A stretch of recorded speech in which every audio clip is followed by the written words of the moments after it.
Selamat datang di pembahasan mendalam kita. Hari ini kita mau ngupas buku Jason Hickel yang lumayan bikin mikir nih.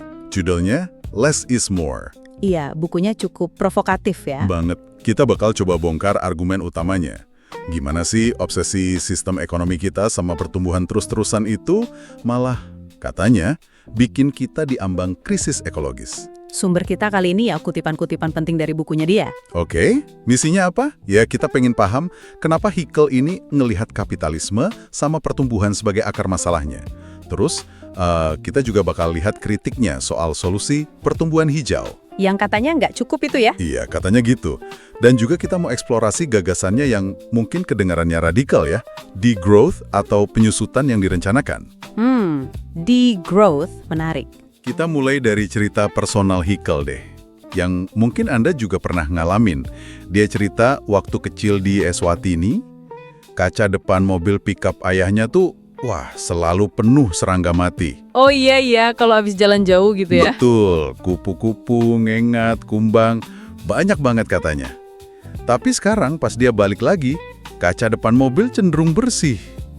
Nah, ini cuma nostalgia aja atau jangan-jangan ini pertanda yang lebih serius? Nah, pengamatan dia itu ternyata sejalan loh sama data ilmiah yang dia kutip. Ada studi di Jerman, katanya 75% serangga terbang di cagar alam itu lenyap cuma dalam 25 tahun. Serius, 75%? Iya, gede banget. Kemungkinan besar ya gara-gara pestisida, terus lahan berubah.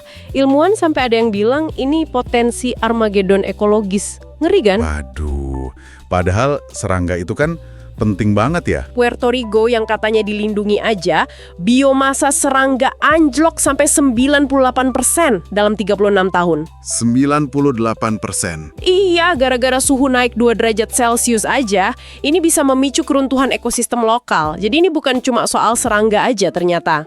Benar juga. Hickel emang meluaskan pandangannya ke krisis lain yang kayaknya nyambung semua ya. Tanah misalnya.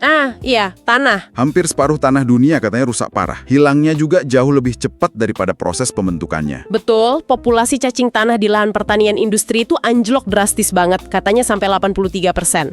Akibatnya ya tanah yang subur jadi kayak media tanam tak bernyawa gitu. Wah, terus pengaruhnya ke hasil panen gimana dong? Udah mulai kelihatan, hasil panen menurun di banyak tempat.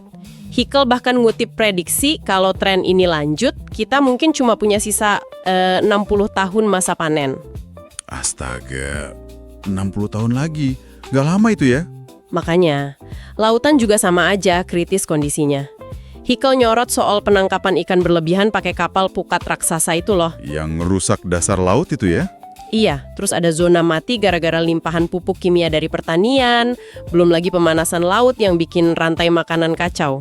Yang paling bikin dia khawatir apa soal laut ini? Pengasaman laut, gara-gara emisi CO2 industri itu. Kalau pH laut turun 0,4 poin abad ini, dampaknya bisa katastrofik. Dulu aja penurunan 0,25 poin udah bikin kepunahan massal. Pantesan hewan laut katanya menghilang 2 kali lebih cepat dari hewan darat ya? Iya, itu datanya. Terumbu karang juga banyak yang memutih jadi kayak kerangka mati gitu. Aduh, gambarannya kok suram banget ya. Hickel sampai nyebut ini peristiwa kepunahan massal ke-6. Betul, dan kecepatannya itu katanya 1000 kali lebih cepat dari laju alaminya sebelum revolusi industri. Laporan PBB lewat IPBS tahun 2019 juga konfirmasi kok. IPBS itu yang Badan Antar Pemerintah Soal Keanekaragaman Hayati itu kan ya? Iya, benar. Mereka bilang populasi vertebrata turun lebih dari separuh sejak 1970, jutaan spesies terancam punah. Makanya, ilmuwan yang biasanya netral aja sampai pakai istilah kayak pemusnahan biologis. Serem juga ya istilahnya. Dan ini semua nyambung lagi ke perubahan iklim, yang ternyata bukan cuma soal suhu naik aja. Maksudnya?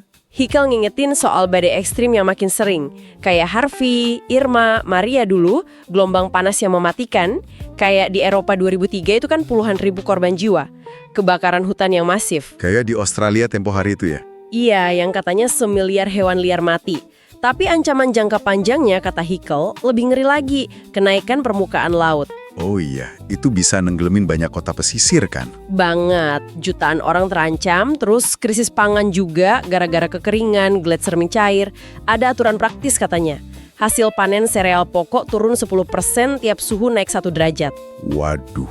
Belum lagi resiko titik kritis iklim, kayak es kutub mencair semua atau hutan Amazon mati. Itu bisa memicu perubahan yang nggak bisa dibalikin lagi, jadi kondisi rumah kaca permanen. Oke. Jadi krisisnya ini nyata, banyak lapisannya, dan saling terkait. Nah, pertanyaan gedenya nih, kok kita kayaknya susah banget ya bertindak? Padahal udah tahu. Nah itu dia, Hickel nunjuk langsung ke jantung sistem ekonomi kita, kapitalisme. Kapitalisme ya? Tapi maksudnya gimana? Bukan kapitalisme sebagai pasar bebas doang, tapi lebih ke sistem yang terobsesi sama keharusan pertumbuhan konstan. Yang diukurnya pakai PDB itu loh. Ah, PDB, Gross Domestic Product. Iya, pertumbuhan demi pertumbuhan itu sendiri, bukan buat kesejahteraan manusia. Dia pakai analogi sel kanker. Sel kanker. Maksudnya? Kanker kan tumbuh terus tanpa henti, nggak kayak organisme sehat yang tumbuh sampai mencapai keseimbangan terus berhenti. Nah, PDB 2-3% setahun itu kelihatannya kecil, tapi artinya ekonomi global harus 2 kali lipat gedenya tiap sekitar 23 tahun. Wah, kalau dipikir-pikir iya juga ya. Eksponensial gitu. PDB itu indeks kesehatan kapitalisme, bukan kesehatan manusia. PDB Indeks Kesehatan Kapitalisme. Dalam juga ya. Terus, dia punya pandangan sejarah yang beda katanya ya, soal gimana kapitalisme muncul. Iya, ini menarik. Biasanya kan kita dengar kapitalisme datang mengakhiri feodalisme. Nah, kata Hickel, nggak gitu. Terus gimana? Feodalisme itu runtuh justru karena pemberontakan petani di Eropa abad ke-14. Dan setelah itu malah sempat ada periode yang dia sebut zaman keemasan proletariat Eropa. Zaman keemasan? Maksudnya gimana tuh? Rakyat biasa itu katanya upahnya lumayan tinggi, gizinya bagus, terus mereka punya akses ke lahan bersama, commons gitu, buat menopang hidup. Ekologi juga sempat membaik. Oh, jadi sempat bagus kondisinya. Terus kok berubah? Nah, kaum elit bangsawan, gereja, pedagang kaya merasa terancam. Kekayaan mereka jadi susah nambah gitu. Reaksinya, kata Hickel, adalah gerakan enclosure. Enclosure. Pemagaran ya artinya? Iya, pemagaran. Tapi intinya itu perampasan tanah komunal secara paksa. Diprivatisasi. Ini prosesnya brutal, penuh kekerasan, bukan transisi damai. Terus nasib petaninya gimana? Ya terusir. Jadi miskin massal, upah anjlok, kelaparan, harapan hidup turun drastis. Nah, kondisi hidup yang kejam, brutal, singkat yang digambarkan Hobbes itu, kata Hickel, adalah akibat dari munculnya kapitalisme ini, bukan kondisi sebelumnya. Gelombang pemagaran terakhir itu pas barengan revolusi industri, nyediain tenaga kerja murah buat pabrik-pabrik. Pantesan ya. Terus soal kolonialisme gimana? Itu juga nyambung. Nyambung banget. Hickel lihat kolonialisme sebagai cara lain buat elit Eropa numpuk kekayaan. Jarah sumber daya dari Amerika Latin, Asia. Emas, perak gitu ya? Iya, terus perkebunan paksa pakai tanah rampasan dan tenaga budak dari Afrika, dari penduduk asli Amerika. Hickel sampai ngitung nilainya itu triliunan dolar kalau diukur sekarang. Dan dia bilang, kekayaan inilah yang modalin industrialisasi di Eropa. Jadi katanya India itu mengembangkan Inggris, bukan sebaliknya. Wah, narasi yang kebalik banget ya dari yang biasa kita dengar. Iya, terus dia ngenalin konsep kelangkaan buatan. Kelangkaan buatan, gimana tuh? Gara-gara pemagaran tadi, petani jadi dipaksa bersaing buat lebih produktif. Di kota, pekerja yang terusir dari desa jadi banyak banget, upah jadi bisa ditekan serendah mungkin. Hickel bahkan ngutip pemikir zaman dulu yang terang-terangan bilang, orang miskin itu emang harus dijaga tetap miskin biar rajin kerja. Serius, ada yang ngomong gitu? Ada. Dan strategi mirip diterapin di koloni. Petani dipaksa nanam tanaman ekspor kayak kapas atau tebu, padahal mereka butuh nanam makanan buat sendiri. Akibatnya kelaparan parah. Atau dipaksa kerja di tambang dengan cara tanahnya dirampas atau dikenain pajak yang tinggi. Intinya, kekayaan pribadi, PDB, naik, tapi kekayaan publik, commons, kesejahteraan rakyat, dikorbankan. Rumit juga ya akar sejarahnya. Tapi katanya ada perubahan filosofis juga ya yang mendasari ini semua. Nah, ini penting banget menurut Hickel, dia nyebutnya pemisahan besar. Pemisahan besar? Antara apa dan apa? Antara manusia dan alam. Tadinya, banyak budaya itu punya pandangan dunia animis. Manusia itu bagian dari alam. Terhubung sama makhluk lain, saling bergantung, bahkan melihat non-manusia itu kayak subjek atau kerabat. Oke, pandangan yang menyatu gitu ya? Iya, Nah, terus muncul pandangan dualis yang paling terkenal ya dari filsuf kayak Descartes. Dia misahin total antara manusia, pikiran, jiwa, sama alam, materi mesin. Alam jadi cuma objek mati yang bisa dieksploitasi seenaknya. Pandangan ini, kata Hickel, didukung sama gereja waktu itu dan sangat berguna buat kapitalisme yang butuh mengeksploitasi alam. Jadi alam dianggap kayak mesin aja gitu. Persis. Terus, dualisme ini diterapin juga ke tubuh manusia. Tubuh dianggap kayak mesin yang harus didisiplinkan biar produktif maksimal. Beda sama ritme kerja dulu yang lebih santai, ada banyak festival, istirahat. Disiplinnya gimana caranya? Lewat hukum-hukum kejam buat ngukum pengangguran atau pemalas, terus ada rumah kerja, workhouse, muncul etika kerja Protestan yang bilang laba itu tanda dipilih Tuhan. Kemiskinan itu dosa. Intinya, tenaga kerja jadi komoditas aja, barang dagangan. Jadi semua ini pemisahan dari alam, objektifikasi tubuh, eksploitasi kolonial, dirangkum Hickel jadi apa? Dia pakai istilah alam murah atau cheap nature. Alam murah. Iya, dengan cara misahin dan nganggep sebagai objek tadi. Alam, tanah, sumber daya, terus kerjaan perempuan di rumah tangga yang nggak dibayar, sama masyarakat yang dijajah dianggap liar primitif, itu bisa diambil alih dengan murah atau bahkan gratis. Biaya ekologis dan sosialnya nggak dihitung, dieksternalisasi gitu. Misi peradaban kolonialisme itu termasuk ngehapus cara pandang animis tadi, biar masyarakatnya patuh sama logika ekonomi kapitalis. Wah, dalam banget ya analisisnya. Sampai ke cara pandang gitu. Oke, jadi kalau akar masalahnya sedalam itu menurut Hickel, terus gimana dong solusinya? Kan banyak yang berharap sama teknologi, sama pertumbuhan hijau gitu. Nah, di sini Hickel justru sangat skeptis. Dia bilang tantangan ilmu ekologi buat cara pikir yang selalu mau tumbuh ini sama besarnya kayak tantangan Darwin dulu ke pandangan dunia zamannya. Kenapa dia skeptis banget? Kan ada teknologi kayak BECC itu, Bioenergy with Carbon Capture and Storage. Itu kan sering disebut di skenario iklim PBB, Perjanjian Paris. Iya, sering disebut. Tapi Hickel kritik keras BECC ini. Konsepnya kan nanam pohon banyak banget, terus dibakar buat energi, karbonnya ditangkap, terus disimpan di bawah tanah. Kedengarannya oke. Tapi masalahnya di mana? Banyak, kata Hickel. Pertama, skalanya gila-gilaan, butuh lahan seluas 2-3 kali India. 3 kali India buat nanam pohon doang. Ngemisin sekarang, tar dibersihin gitu. Ketiga, dampaknya ke ekosistem bisa parah banget. Hutan alami bisa rusak, keanekaragaman hayati hilang, polusi pupuk, butuh air banyak banget. Makanya banyak ilmuwan bilang ini pengalih perhatian berbahaya. Ya juga ya risikonya. Terus kalau solusi teknologi lain kayak geoengineering, misalnya nyemprot aerosol ke atmosfer biar bumi lebih dingin gitu. Itu juga dikritik habis sama Hickel. Risikonya juga gede. Bisa ngerusak lapisan ozon, bisa ganggu fotosintesis tanaman pangan, bisa ngubah pola hujan global yang biasanya ngerugi negara selatan. Terus ada risiko kejutan terminasi. Kejutan terminasi, maksudnya? Kalau program penyemprotan itu tiba-tiba dihentikan, suhu bumi bisa melonjak drastis dengan cepat. Nah, buat Hickel, solusi kayak gini tuh puncak dari cara pandang dualistik tadi. Coba ngakalin planet pakai cara pikir yang justru bikin masalahnya muncul. Dan ini nggak nyelesain akar masalah ekologis lain, kayak laut yang makin asam atau hutan yang gundul. Oke. Terus gimana soal argumen decoupling? Kan sering kita dengar ekonomi bisa kok tumbuh terus, tapi dampak lingkungannya turun. Katanya berkat efisiensi, teknologi baru. Decoupling. Hickel bantah keras klaim decoupling absolut ini, terutama di skala global. Kenapa dibantah?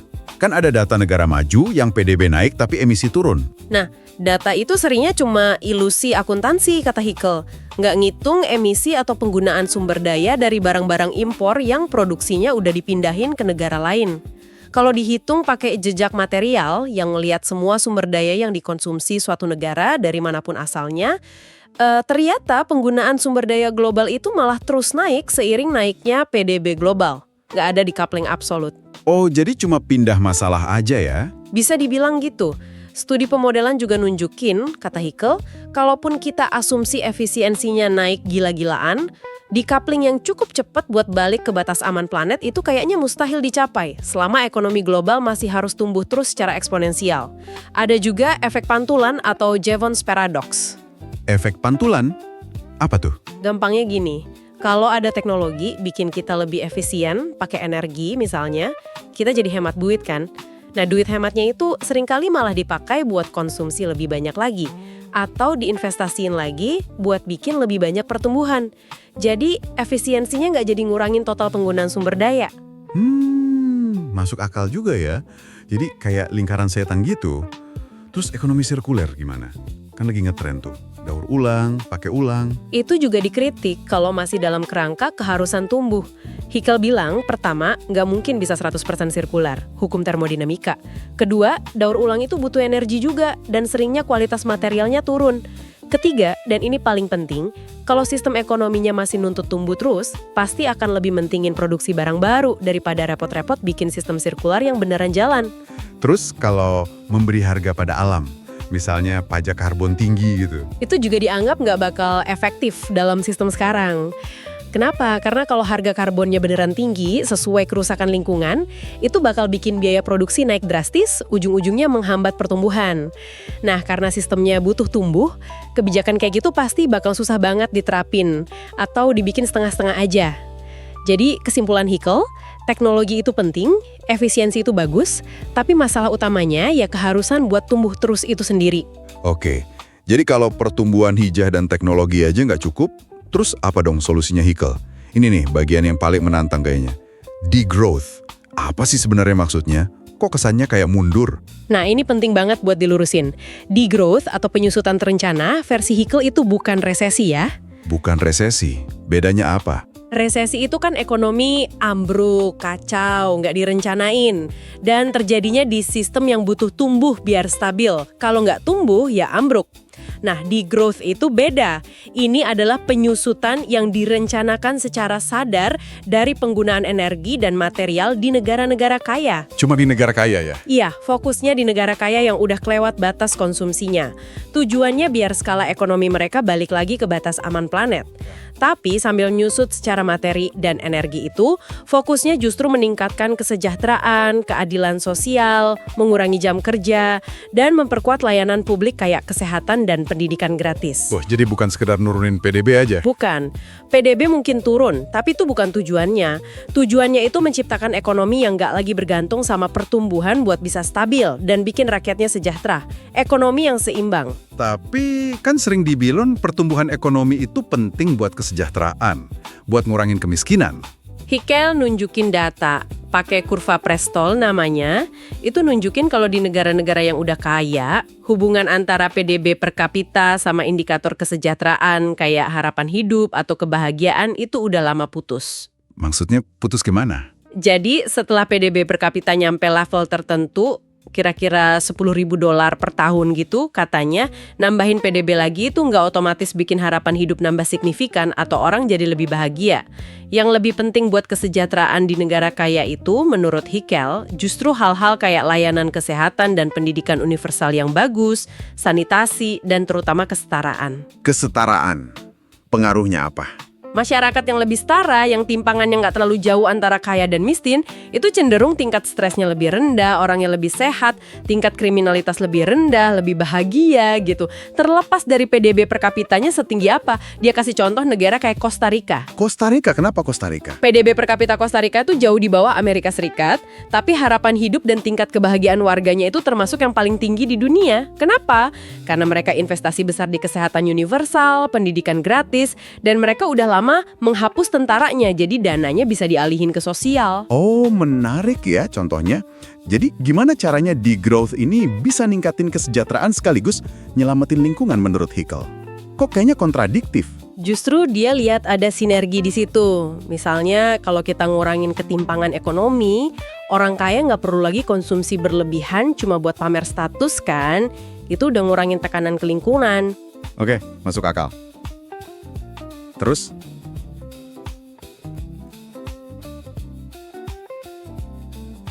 Layanan publik yang bagus kayak transportasi umum yang nyaman dan murah atau sistem kesehatan publik yang kuat, itu jauh lebih hemat sumber daya daripada semua orang harus punya mobil pribadi atau ngandelin asuransi kesehatan swasta yang mahal.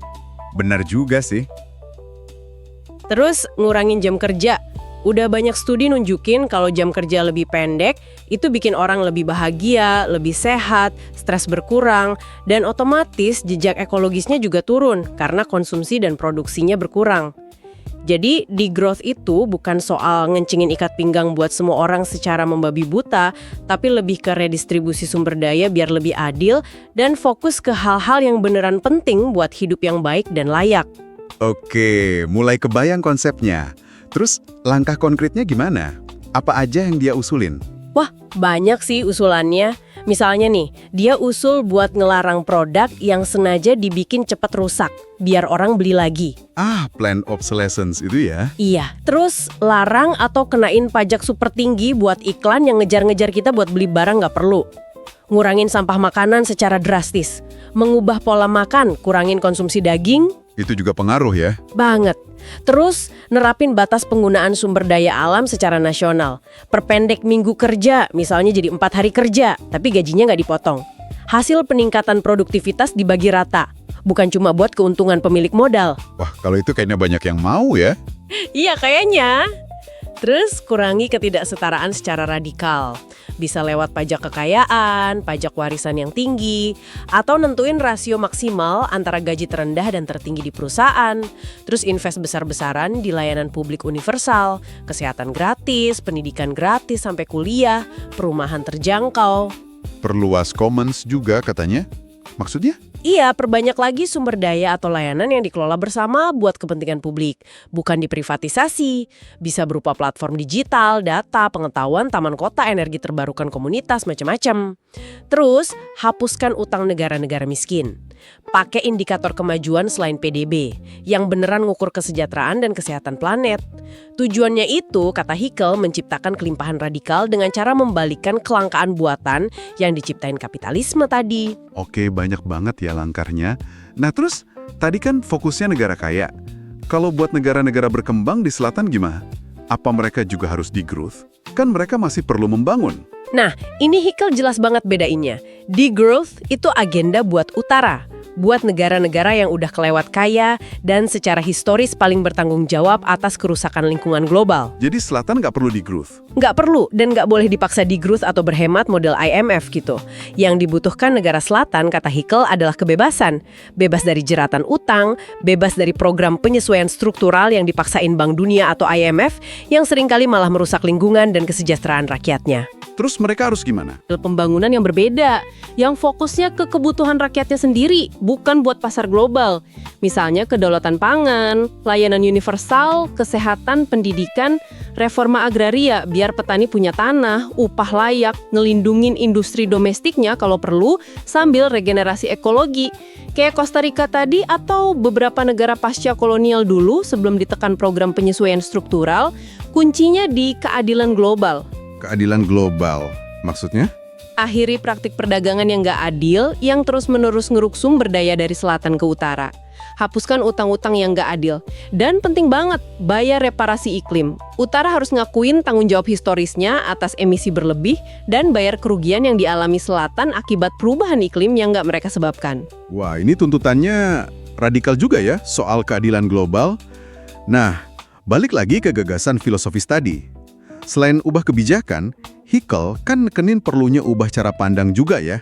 Dari dualisme balik ke animisme atau pandangan relasional itu. Betul, ini kayaknya inti terdalam dari argumennya dia. Percuma ubah kebijakan kalau cara pandang kita ke alam nggak berubah. Kita perlu ngelampaui cara pandang yang misahin manusia dari alam dan nganggap alam cuma objek atau sumber daya buat dieksploitasi. Balik ke cara pandang yang lebih terhubung gitu ya? Iya, kembali ke pemahaman tentang keterhubungan fundamental kita sama semua makhluk hidup, sama bumi. Mempraktekkan timbal balik, resiprositas. Ngelihat makhluk non-manusia itu sebagai subjek juga, yang punya nilai intrinsik bukan cuma nilai guna buat manusia. Menariknya, kata Hickel, justru penemuan-penemuan sains modern sekarang ini malah makin nguatin wawasan kuno ini. Contohnya apa? Kayak penemuan soal mikrobioma di usus kita yang ternyata nyambung ke otak. Terus penemuan jaringan jamur di bawah tanah yang nyambungin pohon-pohon di hutan, Wood Wide Web. Terus studi soal manfaat alam buat kesehatan fisik dan mental kita. Bahkan fisika kuantum yang nunjukin keterhubungan di level paling dasar. Ilmu sistem bumi, hipotesis Gaia, juga nunjukin planet ini kayak organisme hidup yang saling terkait. Pengetahuan adat juga disinggung ya. Banget. Pengetahuan masyarakat adat itu kaya banget soal kearifan ekologis dan cara hidup yang seimbang sama alam. Makanya 80% keanekaragaman hayati dunia itu ada di wilayah adat. Terus langkah-langkah hukum kayak ngasih status badan hukum ke sungai atau gunung di beberapa negara itu juga contoh pergeseran cara pandang. Ini soal deobjektifikasi, dekolonisasi pikiran kita dari cara pandang yang eksploitatif itu. Oke, jadi kalau kita rangkum nih pesan utama Haeckel yang udah kita bahas panjang lebar, krisis ekologis ini udah parah banget. Jadi kita, terutama di negara kaya, harus berani mempertanyakan dan bergerak melampaui keharusan buat tumbuh terus, yang jadi intinya sistem kapitalisme. Iya, itu intinya. Dan solusi yang dia tawarin, degrowth atau penyusutan terencana itu ternyata bukan soal hidup susah atau ngorbanin kenyamanan, tapi justru soal ngegeser fokus kita ke kesejahteraan yang sejati, keadilan sosial, dan nyembuhin lagi hubungan kita sama planet ini. Ada kutipannya yang menarik. Keadilan adalah penawar bagi pertumbuhan. Tepat sekali. Dan transisi ini menurut dia butuh dua kaki yang jalan bareng. Satu kaki itu perubahan kebijakan yang radikal, kayak strategi degrowth yang tadi kita bahas. Kaki satunya lagi, perubahan kesadaran, perubahan cara pandang yang mendalam. Balik lagi terhubung sama jaring kehidupan, mempraktekkan timbal balik, hormat sama alam, bukan eksploitasi. Intinya, ngurangin yang berlebihan, biar kita semua bisa hidup lebih baik. Less is more. Nah, itu dia intisari gagasan Jason Hickel dari buku Less is More yang udah kita coba telusuri bareng-bareng. Mulai dari diagnosisnya soal krisis ekologis kita yang udah gawat, analisis akar sejarahnya dalam kapitalisme dan obsesi pertumbuhan, kritiknya terhadap solusi hijau yang dianggapnya cuma tambal sulam, sampai tawaran degrowth dan perubahan cara pandang yang lebih relasional dan menghargai kehidupan. Ulang ya, kalau ekonomi kita selama ini dibangun di atas keterpisahan, misahin kita dari alam, dari sesama manusia, bahkan dari bagian diri kita sendiri, kira-kira kekayaan macam apa sih yang mungkin muncul kalau kita mulai nyoba nyambungin lagi semua itu? Haeckel nantang kita buat mikir, jangan-jangan apa yang selama ini kita bangga-banggain sebagai pembangunan atau kemajuan itu justru malah menghambat kapasitas kita buat jadi bijak secara ekologis dan sejahtera secara kolektif. Terus, kayak gimana sih wujud kemajuan yang sesungguhnya? Pertanyaan yang bagus banget buat direnungkan. Terima kasih udah menyimak pembahasan mendalam kita kali ini. Semoga diskusi ini bisa memantik pemikiran lebih lanjut ya buat Anda semua tentang ide-ide Haeckel yang menantang ini, dan gimana kita bisa mulai ngebayangin masa depan yang berbeda, yang lebih adil dan lestari buat kita dan planet ini.